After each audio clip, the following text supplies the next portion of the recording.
మాజీ ముఖ్యమంత్రి బీఆర్ఎస్ అధినేత కేసీఆర్ రేపు సిట్ విచారణకు హాజరు కానున్నారు. ఈ పరిణామం తెలంగాణ రాజకీయ వర్గాల్లో తీవ్ర చర్చకు దారితీసింది.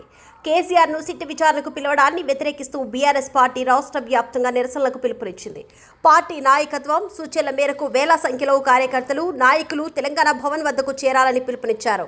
జిల్లాల నుంచి పెద్ద ఎత్తున క్యాడర్ హైదరాబాద్కు తరలివచ్చే ఏర్పాట్లు జరుగుతున్నట్లు పార్టీ వర్గాలు వెల్లడించాయి.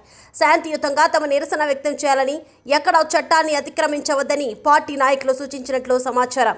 సిట్ విచారణకు సంబంధించిన అంశాలపై అధికార వర్గాలు మౌనం పాటిస్తున్నప్పటికీ ఈ విచారణ రాజకీయంగా ప్రాధాన్యత సంతరించుకుంది. కేసీఆర్ హాజరు నేపథ్యంలో తెలంగాణ భవన్ పరిసరాల్లో పోలీసులు భారీ భద్రతా ఏర్పాట్లు చేపట్టే అవకాశం ఉంది. ట్రాఫిక్ ఆంక్షలు, బారికేడ్లు, అదనపు పోలీస్ బలగాల మోహరింపు వంటి చర్యలు తీసుకునే అవకాశం ఉంది. ఇదిలా ఉండగా బీఆర్ఎస్ నాయకులు ఈ విచారణను రాజకీయ కోణంలో చూస్తున్నారని, ప్రజాస్వామ్య విలువలకు విరుద్ధమని ఆరోపిస్తున్నారు. మరోవైపు చట్టపరమైన ప్రక్రియలో భాగంగానే సిట్ విచారణ జరుగుతుందని అధికార వర్గాలు పేర్కొంటున్నారు. రేపటి విచారణ నిరసనల నేపథ్యంలో హైదరాబాద్ నగరంలో ఉద్రిక్త పరిస్థితులు నెలకొనే అవకాశం ఉండడంతో పోలీసులు అప్రమత్తంగా ఉన్నారు.